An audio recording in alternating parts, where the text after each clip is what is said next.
Mari kita membuka firman Tuhan di dalam kitab Kejadian pasal 13 ayat 1 sampai dengan ayat yang ke-18.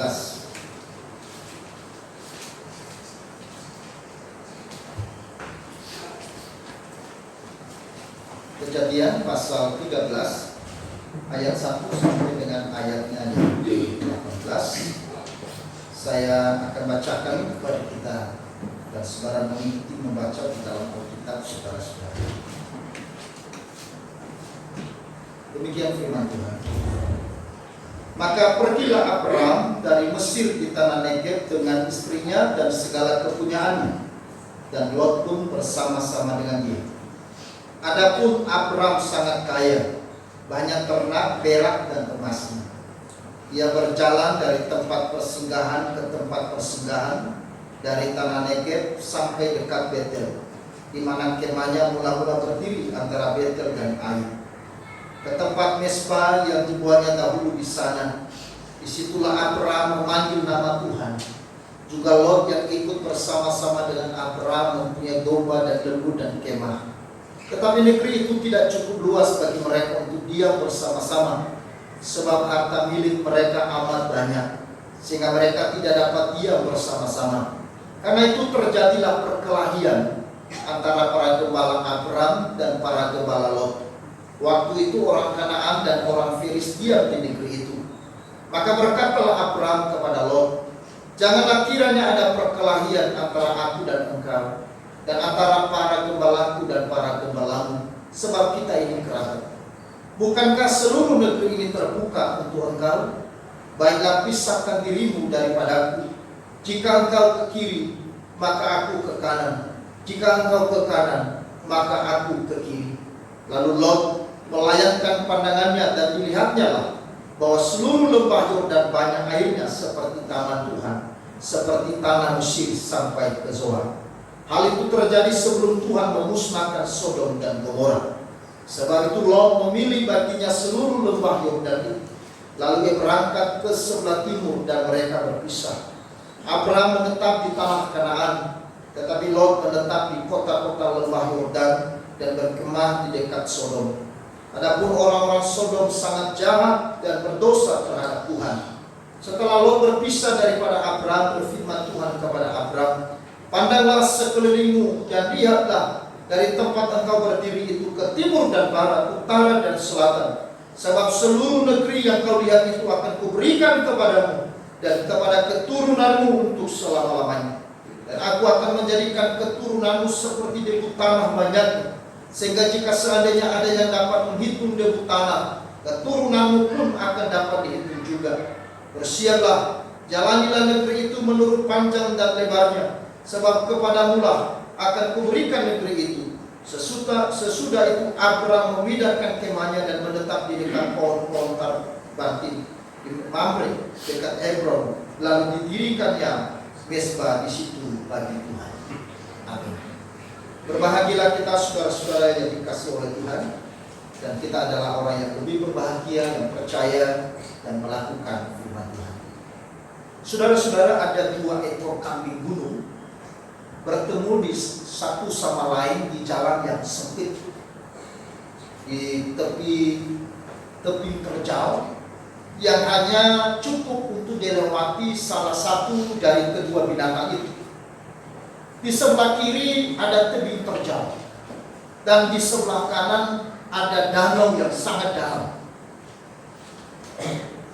Keduanya saling berpandangan, ya, antara kambing yang dari sini, kambing dari sini.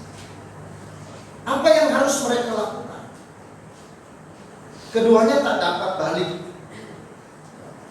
karena terlalu berbahaya. Tidak dapat berputar karena jalan itu terlalu sempit. Mundur pun juga sulit, apalagi berputar arah. Kemudian salah satu dari mereka membaringkan dirinya di jalan yang kecil itu, yang mengebik, memberi isyarat kepada kambing yang satu untuk lewat, supaya kambing yang satu berjalan di atas. Dan apa yang terjadi saudara-saudara? Akhirnya kambing yang satu dia lewat dan berjalan di atas tubuh dari temannya kambing yang satu. Dan selamatlah kedua kambing itu dari kecelakaan. Kambing-kambing itu tidak saling menanding dan berkelahi, mempertahankan jalannya masing-masing supaya selamat. Tetapi kambing ini ada salah satu yang menunggu, sehingga mereka bisa berjalan. Ilustrasi ini saudara diangkat oleh Martin Luther yang mau menggambarkan bahwa seharusnya orang-orang Kristen juga belajar dari kambing-kambing itu. Meskipun kita tahu di dalam dunia binatang, kambing ini terkenal sebagai binatang yang sering beradu, ya kan? Sering menyerang. Binatang yang sering berkelahi satu dengan yang lain. Tetapi pada saat itu, ya, mereka mengalah untuk keselamatan mereka berdua. Nah, saudara-saudara yang dikasihi oleh Tuhan, banyak kegagalan terjadi dalam kehidupan kita, baik dalam keluarga, ataupun dalam pekerjaan, ataupun di dalam pelayanan, ketika masing-masing orang tidak mau mengalah, atau lebih mengedepankan dirinya sendiri. Kata mengalah bagi sebagian orang adalah hal yang memalukan,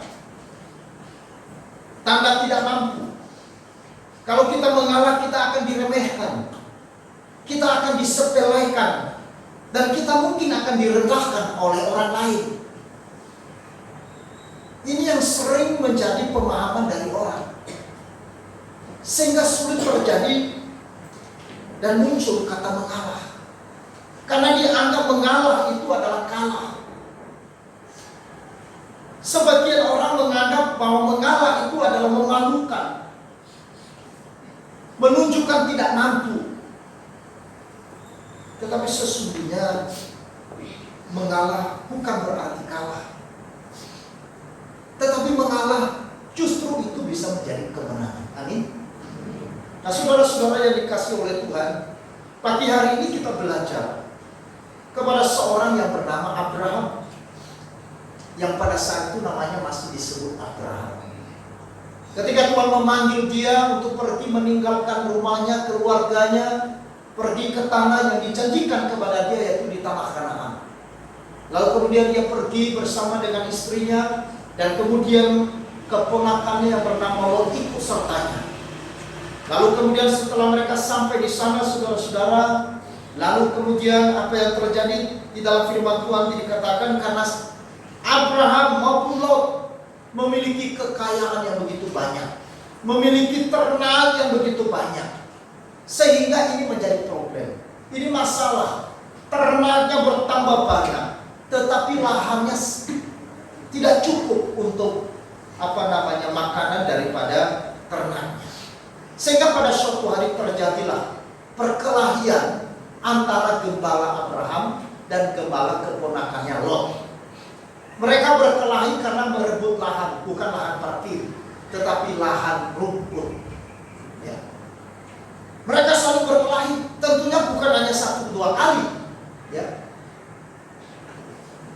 Berarti ini sudah sering terjadi perkelahian ini, tetapi baru mungkin diketahui Abraham dan Lot. Lalu ketika Abraham melihat bahwa kondisi itu kurang begitu bagus, dan kemudian lahan itu tidak cukup untuk mereka berdua, karena Tuhan tambah-tambahkan kekayaan mereka, hewan mereka bertambah berlimpah. Lalu kemudian di dalam hikmat bijaksana Abraham, dia memanggil keponakannya Lot, dan kemudian mulai berdiskusi. Lot, apa yang akan kita lakukan kalau kita tetap berdiam di satu tempat ini? Maka jangan-jangan nanti besok-besok akan terjadi pertengkaran yang lebih sengit.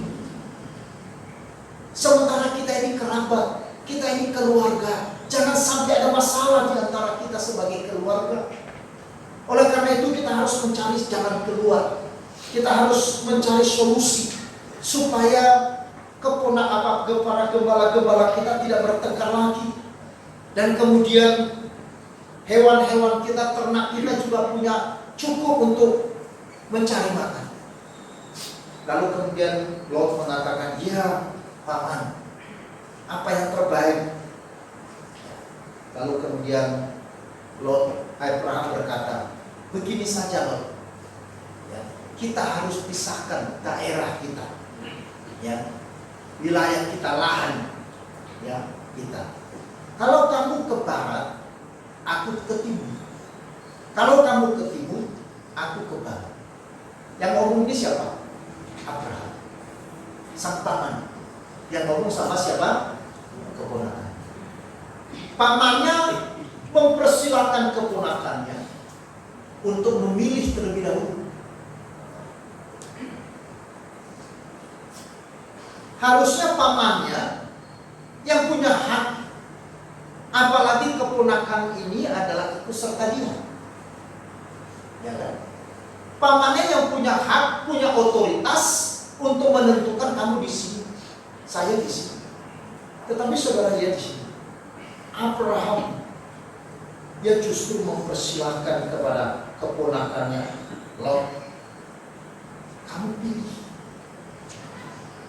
Apakah kamu ke timur atau ke barat? Kalau kamu ke timur, akulah yang ke barat. Kalau kamu ke barat, akulah yang ke timur. Lalu pasti Lotnya senang kan? Lalu kemudian hati Lot, wah kalau begitu ini kesempatan, karena aku diberi kesempatan pertama untuk memilih. Lalu Lotnya melihat, wah, oh paman, saya pilih ke timur. Kenapa Lot memilih ke timur? Karena timur itu daerah lembah Yordan dan di situ ada sungai yang mengalir. Itu artinya bahwa daerah yang ada lembah dan sungai itu adalah daerah yang sangat subur. Ya. Apalagi untuk memenuhi kebutuhan ternak-ternaknya. Itu sangat bagus, rumputnya itu subur. Kemudian juga ada air yang banyak karena di lembah sungai Yordan. Maka Lot mengatakan, wah, karena Om yang sudah mengatakan pilih duluan, ya saya pilih dulu. Aku mau ke timur Om. Lalu kemudian Abraham, apakah dia menggerutu? Apakah dia marah? Baik, kalau kamu ke timur, akulah yang ke barat. Daerah barat, saudara, itu daerah yang kering, daerah yang tandus, yang tidak banyak rumput, tanahnya berbatuan. Itu artinya untuk memelihara ternak itu sulit, betul? Bagaimana mencari rumput? Bagaimana memberi makan pada hewan-hewan? Lalu akhirnya mereka berpisah. Lot menuju ke timur dengan hati yang bersorak-sorai tentunya kan. Dia hati senang. Baik sekali ini Om. Dia mengalah untuk keponakannya. Maka dia memilih jalan yang terbaik menurut dia. Dia memilih menurut apa yang dilihat oleh mata jasmani. Lot memilih berdasarkan situasi kondisi. Tetapi Abraham dia memilih berdasarkan apa yang Tuhan mau. Saudara-saudara yang dikasihi oleh Tuhan, kenapa Abraham rela mengalah terhadap keponakan? Di dalam etika harusnya keponakan yang mengalah sama pamannya, betul tidak? Apalagi saudara budaya Yahudi, budaya Israel, pantang bagi keponakan melakukan hal ini. Harusnya Lot yang mengatakan, enggak Om, aku mengikuti apa yang Om katakan. Tetapi karena hati Lot masih dikuasai oleh keduniawian, dia masih melihat ya, sebuah kepentingannya diri sendiri. Dia mau melihat bahwa ini adalah bagus bagi bisnis saya. Ini adalah peluang yang besar bagi kemajuan saya, bagi ternak-ternak saya, ya, sehingga ke depan kemungkinan saya bisa lebih kaya daripada kaum saya. Akhirnya dia memilih. Tapi Abraham dia mengalah. Dia mengalah terhadap keponakan. Abraham rela mengalah. Itu karena apa? Ada dua hal. Yang pertama, saudara, karena Abraham memiliki kerendahan hati. Abraham memiliki kerendahan hati. Kerendahan hati adalah kunci untuk seseorang bisa memiliki hati yang mau mengalah. Tidak mungkin ada manusia yang bisa mengalah tanpa disertai dengan hati yang rendah, tanpa disertai dengan kerendahan hati. Tidak mungkin. Abraham adalah orang yang memiliki kerendahan hati sehingga dia rela mengalah. Abraham tidak egois dan mementingkan diri sendiri, meskipun baginya sangat wajar kalau ia harus memilih terlebih dahulu. Tetapi ia tidak melakukan hal itu. Kerendahan hati, saudara, adalah penting. Kerendahan hati adalah mengikat kita di dalam sebuah kebersamaan. Kerendahan hati memberikan tempat yang utama pada orang yang lain. Kerendahan hati ini yang dimiliki oleh Kristus. Dan Kristus memberikan teladan kepada kita waktu dia berinkarnasi menjadi manusia. Dia adalah Allah yang maha mulia, Raja segala raja, yang memiliki kuasa di atas segala kuasa. Tetapi ia rela turun menjadi manusia, menjadi sama dengan manusia. Bahkan dia mengosongkan dirinya dan menanggalkan segala kealahan karena mengasihi manusia. Saudara-saudara yang dikasihi oleh Tuhan, kerendahan hati adalah kunci bagaimana kita bisa memiliki hati yang mengalah, memberi tempat bagi orang yang lain yang lebih utama.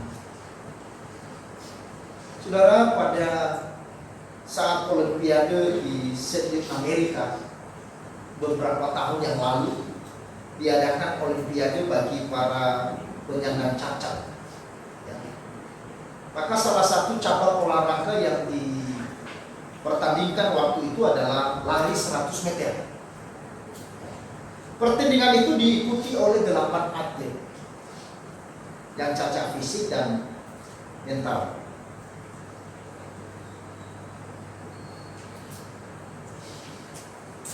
Ketika pertandingan dimulai dengan tanda letusan pistol, ke-9 pelari itu tanpa alat bantu.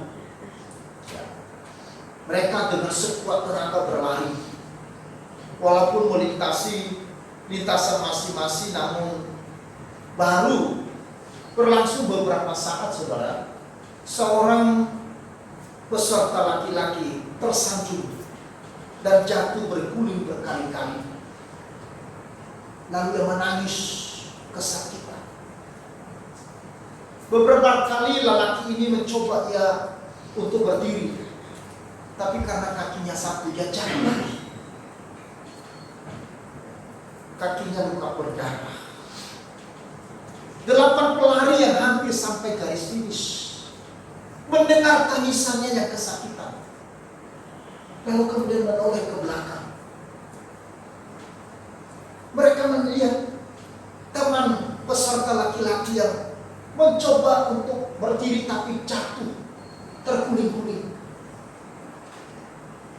Dan akhirnya 8 peserta yang lain yang hampir masuk garis finish, mereka memutuskan buat kembali melihat teman.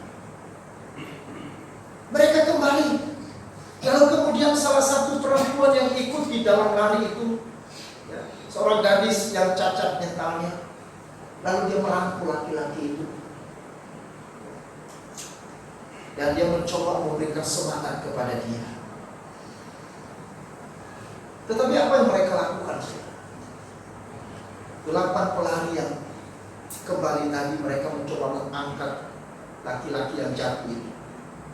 Lalu mereka memboyongnya, dan berpegangan tangan. Mereka berjalan sampai ke garis finish. Pertandingan itu tidak ada seorang pun yang jadi juara di antara mereka. Tetapi waktu mereka sampai ke garis finish, mereka 9 orang sama-sama sampai ke garis finish. Spontan saudara, seluruh penonton di stadion itu berdiri dan memberikan tepuk tangan. Mereka sangat kagum dengan apa yang dilakukan oleh teman-teman 8 orang tadi. Harusnya mereka sudah sampai garis finish, tetapi karena mereka melihat temannya jatuh kesakitan, mereka rela untuk tidak menjadi juara seorang diri, tetapi mereka ingin menjadi juara bersama-sama. Saudara-saudara yang dikasihi oleh Tuhan, ini adalah baptisan. Keegoisan manusia. Kadang-kadang saudara-saudara, ini yang membuat kita tidak peduli dengan orang lain. Keegoisan kita yang membuat kita melupakan apa yang harus kita lakukan. Hubungan di dalam keluarga juga berantakan disebabkan karena keegoisan satu dengan yang lain. Hubungan di dalam pekerjaan juga berantakan karena keegoisan satu dengan yang lain. Bahkan juga di dalam gereja bisa terjadi hal yang seperti itu ketika masing-masing orang lebih mementingkan dirinya sendiri.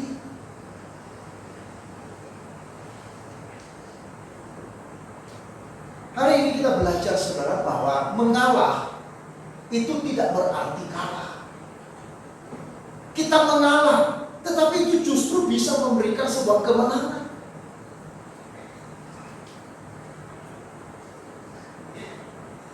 Maka milikilah kerendahan hati. Karena hanya dengan memiliki kerendahan hati saudara-saudara, kita bisa memiliki sikap yang mau mengalah terhadap satu dengan yang lain. Milikilah kerendahan hati agar kita dapat belajar mengalah, sehingga nama Tuhan dipermuliakan di setiap tindakan kita. Kalaupun kita diejek, tentunya tidak akan menjadi terejek. Kalaupun kita dihina, itu bukan berarti kita menjadi hina. Makanya kenapa orang Kristen tidak perlu turun jalan ketika di demo menghina Yesus, bahkan mengata-ngata Yesus. Tidak perlu demo, betul? Saudara dan saya tidak perlu marah.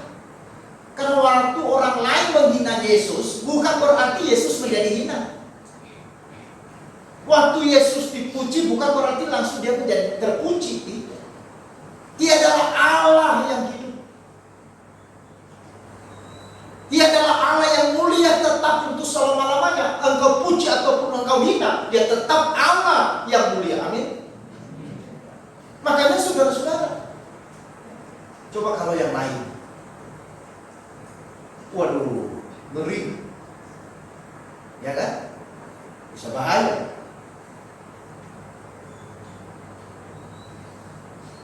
Tidak. Kita tidak punya kuasa untuk membela Tuhan. Orang Kristen tidak punya kuasa untuk membela Tuhan. Tuhan yang membela kita, amin. Maka jadi jangan jadi pahlawan bagi Tuhan. Seolah-olah Tuhan lemah, seolah-olah Tuhan tidak bisa, maka saya yang bisa bela Tuhan. Nama Tuhan Yesus dihina-hina oleh orang, saya siap membela. Kapan kau jadi pahlawan? Bahkan ketika saudara-saudara pada malam Yesus ditangkap, Petrus dia juga mencoba menjadi pahlawan bagi Yesus, betul kan? Ketika tentara-tentara itu datang di taman itu mau menangkap Yesus, lalu kemudian Yesus berbicara kepada mereka, lalu kemudian rebalah orang itu semua, dan kemudian kesempatan itu dipakai oleh Petrus. Dia menghunuskan pedangnya dan kemudian memotong telinga siapa? Dia seolah-olah mau memberitahu kepada Yesus, ini muridmu yang paling hebat. Ini muridmu yang siap menjadi pembela. Ini muridmu yang berani ya, berdiri di depan. Tetapi waktu itu Yesus marah besar. Enyahlah kau iblis. Saudara-saudara, orang Kristen tidak perlu membela Tuhan. Amin. Tuhan kita yang membela kita.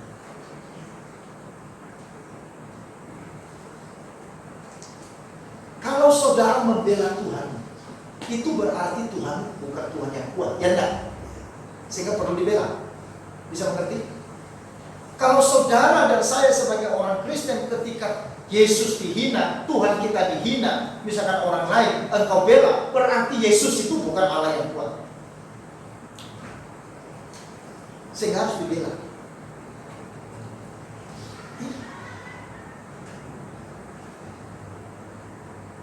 Yesus menyerahkan dirinya kepada Pilatus. Silakan salibkan. Waktu para tentara-tentara itu dia berkata, selama ini aku bersama-sama dengan kamu di dalam bait Allah. Mengapa engkau datang membawa tentara-tentara? Tetapi saatnya anak manusia memang harus menyerahkan diri. Yesus bukan ditangkap karena dia lemah. Yesus dia ditangkap bukan karena dia tidak berdaya. Tetapi Yesus menyerahkan dirinya. Menyerahkan diri bukan berarti saudara-saudara dia sudah kalah. Tidak. Kalau saudara memperhatikan bagian firman Tuhan, waktu Yesus berbicara, rebalah semua orang. Jadi kalau misalkan dia ikuti kemauan Petrus, tinggal disegel satu-satu, sudah. Karena udah lupa. Tapi Yesus, bahkan telinga yang putus, kemudian Yesus ambil dan dipasangkan kembali.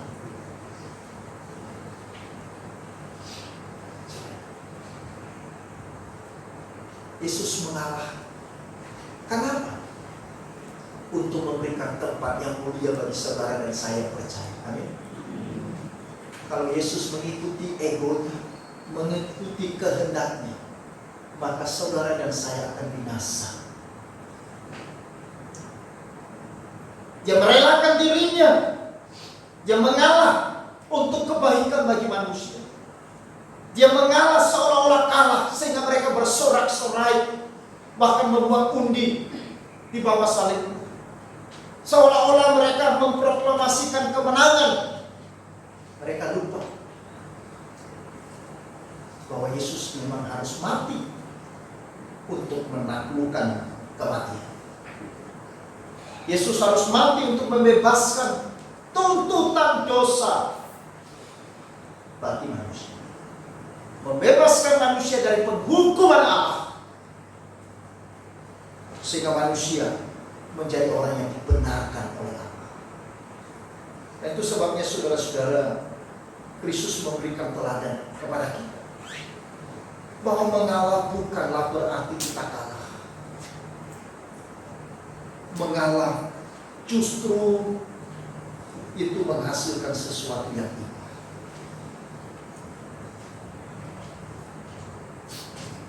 Yang kedua, saudara, kenapa Abraham rela mengalah terhadap keponakan Lot?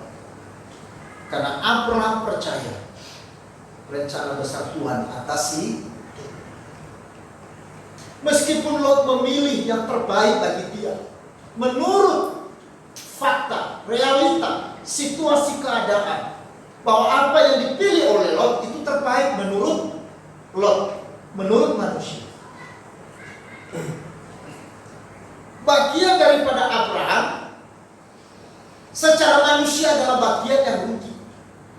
Tidak ada kehidupan, tidak ada pengharapan. Tetapi justru Lot Abraham, ketika Lot memilih bagian yang terbaik menurut manusia, menurut apa yang dia lihat, Abraham dia tetap percaya bukan kepada tempat timur atau barat, bukan kepada tempat yang dilihat oleh mata yang subur atau kering. Abraham percaya kepada Tuhan sebagai Tuhan yang berdaulat, Tuhan sumber segala sesuatu, Tuhan yang bisa melakukan segala sesuatu bahkan di tempat kering sekalipun. Tuhan bisa memberikan kehidupan. Dan itu sebabnya dia mengalah. Silakan kamu pilih ke timur yang subur, yang hijau, dan aku ke barat yang kering, yang tandus, yang tidak ada tanda kehidupan, yang airnya tidak ada. Tetapi hatiku percaya bahwa rencana Tuhan tidak pernah gagal. Itulah sebabnya juga Ayub berkata di dalam Ayub pasal 42, tidak ada rencanamu yang gagal.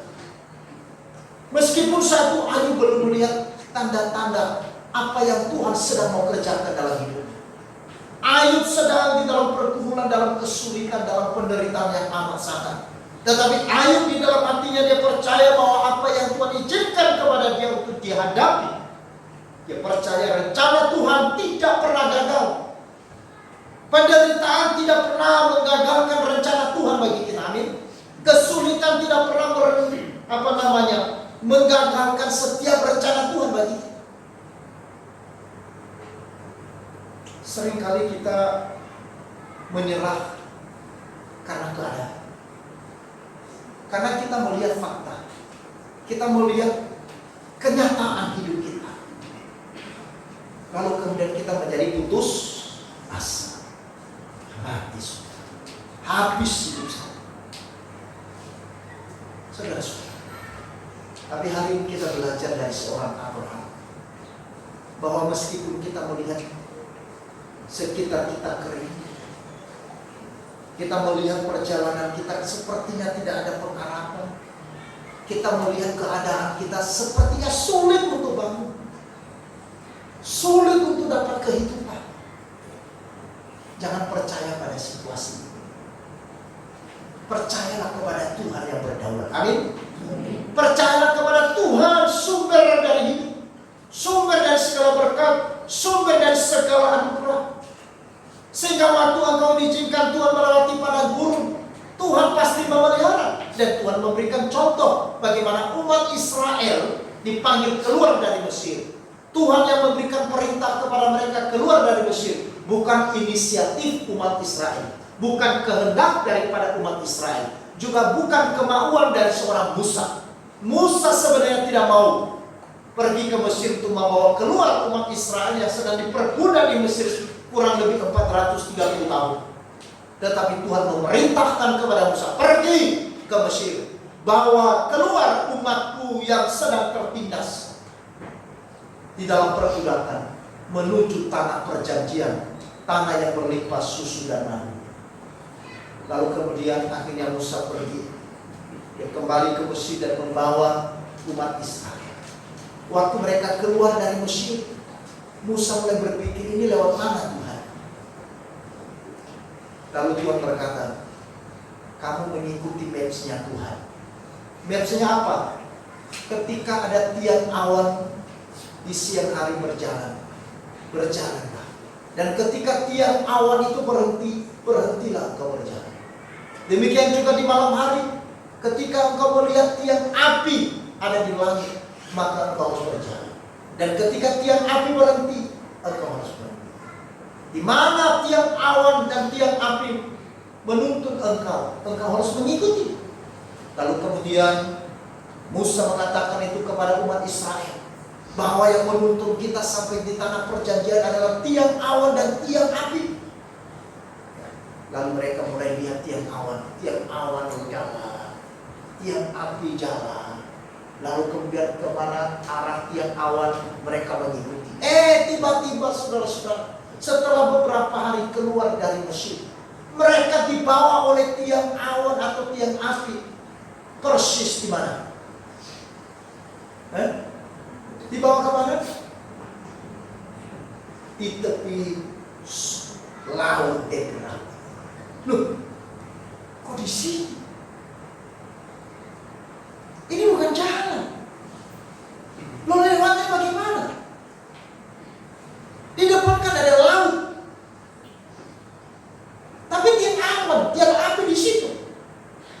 Lalu Musa berdoa, Tuhan apakah ini benar? Tuhan berkata, ya, sekarang angkat tongkatmu.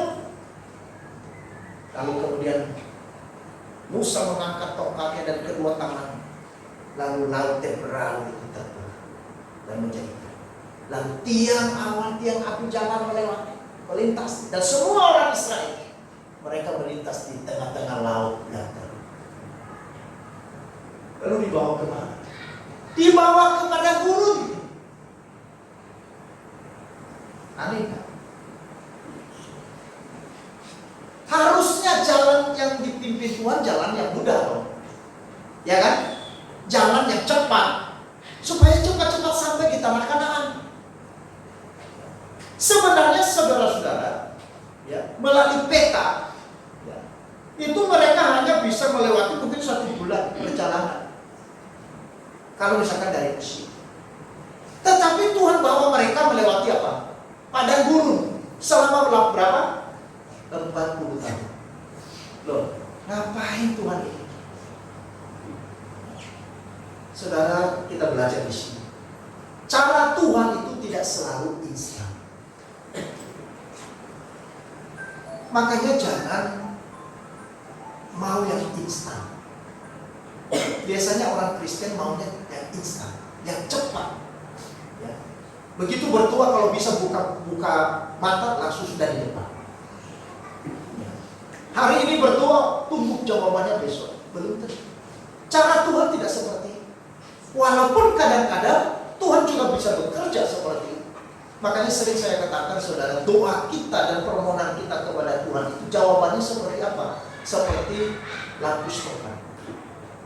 Ya, lampu stopan itu ada berapa warna? Ada merah, ada kuning, ada hijau. Ya. Setiap doa kita jawabannya bisa merah, bisa kuning, bisa hijau. Ini jawaban Tuhan. Seringkali orang berkata, kalau Tuhan menjawab merah, itu berarti Tuhan belum jawab saya. Padahal sudah Tuhan jawab. Pak Naul, boleh saya minta ini enggak? Tidak. Saya sudah menjawab enggak? Sudah, jawaban saya apa? Tidak. Tapi orang Kristen ketika Tuhan jawab tidak, mereka berkata, Tuhan belum jawab. Doaku belum dijawab. Lalu akhirnya mereka putus asa. Padahal Tuhan jawab tidak. Nah, kalau Tuhan jawab tidak, itu berarti yang terbaik. Keegoisan kita dan kepentingan diri kita sendiri seperti laut yang hanya melihat yang sesaat, melihat yang sementara. Ini yang membuat kita sulit menerima setiap jawaban Tuhan. Kadang juga saudara-saudara waktu kita berdoa, Tuhan jawab lampu apa? Lampu kuning. Ya, waktu kuning itu sudah jalan belum? Sudah belum? Nah, ini tandanya saudara kalau kuning aja udah jalan. Kuning itu masih belum. Kuning itu apa? Siap-siap, belum gas. Belum gas. Ya, siap-siap untuk jalan. Kadang-kadang doa kita belum dijawab, bukan tidak dijawab. Tunggu waktunya. Hanya menunggu waktu. Kadang-kadang juga doa kita dijawab langsung hijau. Ya, saudara punya pengalaman itu. Kenapa? Tuhan tahu yang terbaik. Waktu Tuhan jawab hijau, karena memang Dia tahu itu yang harus Dia jawab, berikan kepada kita. Karena itu yang terbaik. Nah, saudara-saudara, maka jangan kita mengeluh terus. Ya. Ini hidupku begini terus. Kapan Tuhan jawab doaku? Nah, Tuhan di surga geleng-geleng kepala loh. Bu, Pak, Nak, aku sudah jawab loh.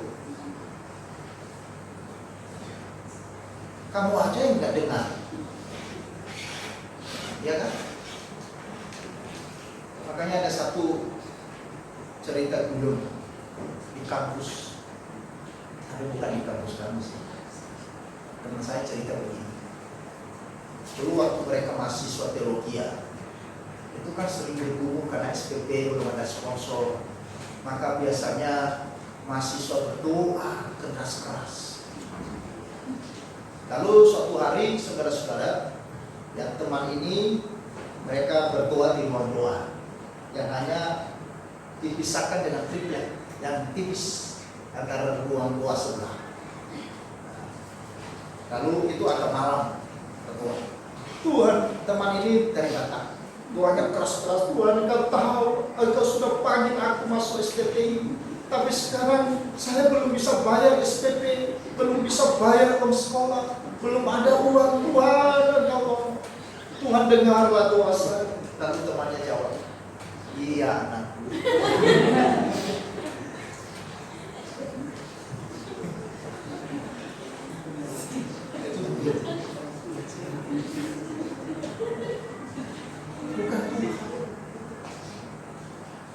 Memang waktu manusia ngomong kita bisa dengar, kita lebih cepat dengar.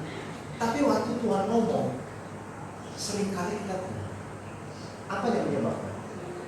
Karena kepekaan rohani kita kan. Itu sebabnya saudara, kita harus pertajam kita punya pendengaran. Itu yang disebut sensitivitas rohani. Kepekaan rohani itu tidak terjadi secara instan begitu saja. Kepekaan rohani bagi masing-masing orang itu berbeda. Tergantung bagaimana dia membangun relasi, hubungan dengan Tuhan. Kalau kita punya hubungan, relasi dengan seseorang, kita sudah tahu seseorang itu. Waktu kita minta sesuatu kepada dia, sebelum dia berkata-kata, kita sudah bisa terka. Dia jawab, bisa atau tidak, betul tidak? Dari lihat wajahnya aja sudah tahu kan? Oh ini rasanya tidak mau dia, ya kan? Kenapa? Karena kita sudah kenal dia. Ini sahabat kita, dia teman kita berpuluh tahun, dia sudah bergaul dengan dia, kita tahu lah. Waktu dia bilang iya, kita sudah tahu. Belum ngomong dia sudah tahu. Bisa? Kenapa bisa ada seperti ini? Ada kepekaan itu. Karena kita pada hubungan. Nah saudara, maka kalau engkau tidak bisa mendengar apa yang Tuhan katakan, bukan karena Tuhan itu tidak bisa berbicara, tetapi karena engkau mungkin kepekaannya sudah kaku. Tuhan, engkau tidak jawab. Tuhan bilang, sudah, aku tidak dengar. Telingamu yang dengar, hatimu yang dengar. Kenapa? Karena kita tidak punya kepekaan. Itu rahasia. Dan itu bisa terjadi karena hubungan. Hubungan persekutuan kita dari hari ke hari kepada Tuhan. Bagaimana kita terus berhubungan dengan Tuhan di dalam situasi apapun. Maka di situ kita akan mulai belajar kepekaan rohani.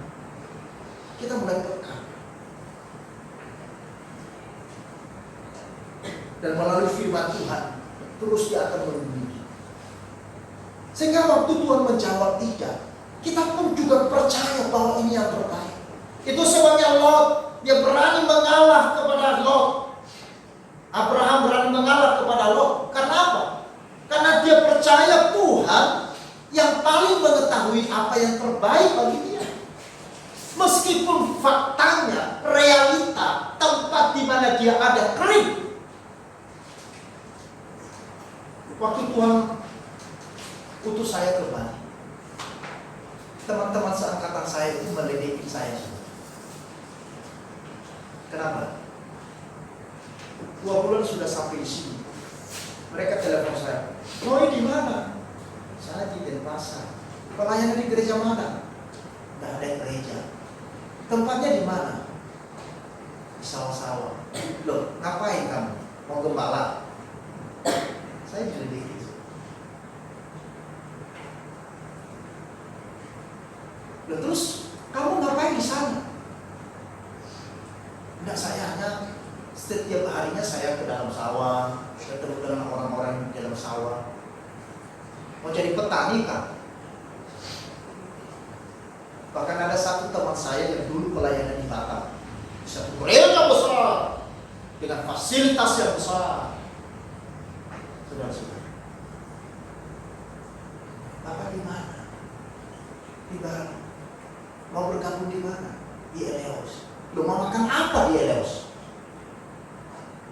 Saya bilang, saya pastinya tidak makan batu, Pak. Tidak makan batu. Ini teman. Makan apa dia? Tidak salah saudara-saudara mereka berkata begitu. Tidak salah. Bahkan waktu berkumpul saudara mereka ledeki. Teman seangkatan saya dan juga ada kakak dan adik.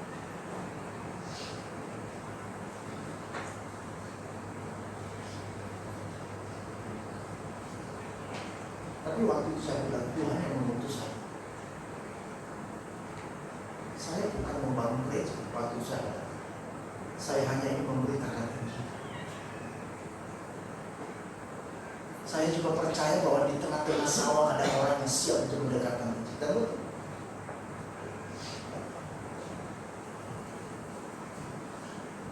Lalu siapa yang backup? Siapa yang? Saya juga tidak tahu. Waktu itu saya belum bergabung dengan sinode ini. Saya hanya pegang firman Tuhan. Waktu itu mantan pacar saya marah besar, hampir putus.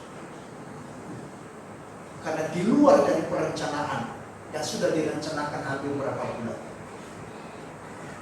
Saya direncanakan untuk pelayanan di GKI saudara.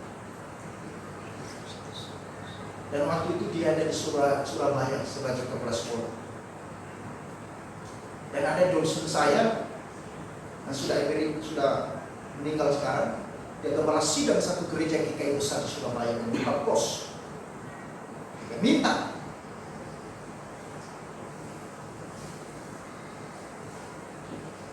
Lalu kemudian saya pergi di situ itu tanpa persetujuannya dia. Dia tahu waktu saya di Bali, saya ada di Bali. Ngapain? Saya mau pelayanan di Bali. Loh di mana? Ya di Bali. Di gereja mana? Nggak ada gereja. Terus pelayanan di mana? Di sawah. Coba bayangkan. Wajarnya bagi dia mengatakan, loh nanti saya mau nikah dengan kamu hanya lihat sawah saja. Saya harus tinggalkan pekerjaan saya. Kemudian menjadi ibu rumah tangga. Itu tidak mungkin. Tidak mungkin. Tetapi malam saya bergumul sama Tuhan, saya percaya dan pegang firman Tuhan itu. Tuhan yang mengutus saya. Tuhan pasti memelihara saya. Amin. Dan puji Tuhan saudara-saudara. Pernah tidak makan, pernah tidak ada uang, bahkan sering banyak tidak ada uang. Tetapi saya tidak pernah makan batu. Tidak pernah. Maka ketika teman saya di Batam yang melayani di gereja besar, walaupun sekarang pindah juga di Malang, saya katakan, saya tidak mungkin makan batu. Kalau Bapak melayani di sana, pasti cuma makan nasi kan? Nggak mungkin makan emas. Kalaupun saudara bekerja di gereja yang besar, jemaat yang besar, keuangan yang besar, Anda tidak mungkin makan emas. Saya ngomong sama dia, saya marah sekali saudara. Kenapa? Bagaimana seorang hamba Tuhan bisa ngomong kayak ini? Orientasinya apa? Lot yang melihat orientasinya di tepi sungai Yordan. Tetapi apa yang terjadi saudara-saudara? Kemudian tadi kita lihat di bagian akhir. Akhirnya kota Sodom dan Gomora dibumi hanguskan oleh Tuhan. Seluruh kekayaan yang dikumpulkan oleh Lot, seluruh harta yang dikumpulkan oleh Lot yang ada di daerah Sodom dan Gomora dibumi hanguskan oleh Tuhan, termasuk juga istrinya menjadi tiang darah. Tetapi Abraham yang mengalah karena dia percaya rencana Tuhan dalam hidupnya. Tuhan yang berdaulat. Tuhan tempatkan dia di tempat yang kering, yang tidak ada kehidupan, tidak ada pengharapan. Tetapi karena dia menyerahkan hidupnya kepada Tuhan pencipta langit dan bumi, yang menguasai segala situasi dan keadaan. Apa yang kita lihat? justru Abraham berlimpah-limpah kekayaan. Secara logika tidak masuk akal. Bagaimana ternak daripada Abraham bertambah-tambah di tempat yang kering, ya kan? Justru saudara, Alkitab mengatakan kekayaan Abraham berlimpah-limpah di daerah yang kering, di daerah yang tandus, dan dipelihara pemiliknya. Itulah sebabnya saudara-saudara, mari kita memiliki iman seperti seorang Abraham. Jangan beriman kepada apa yang saudara lihat hari ini. Jangan beriman kepada situasi dan kondisi. Jangan beriman kepada fakta yang ada. Tetapi percayalah kepada Tuhan, bahwa Tuhan punya rencana yang terbaik bagi masing-masing kita. Tentunya tidak sama dengan A dan B. Maka jangan juga saudara menyamakan diri saudara dengan A dan B, karena itu nanti akan membuat kita kecewa. Percaya bahwa Tuhan punya rencana atas hidup saya.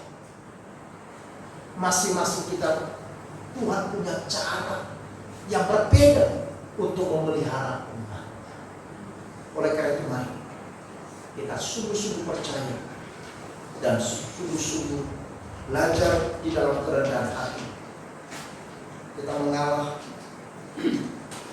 dan kita juga belajar untuk percaya. Karena tidak kita mengalah, maka bukan berarti kita kalah. Abraham mengalah untuk sebuah kemenangan yang besar. Amin.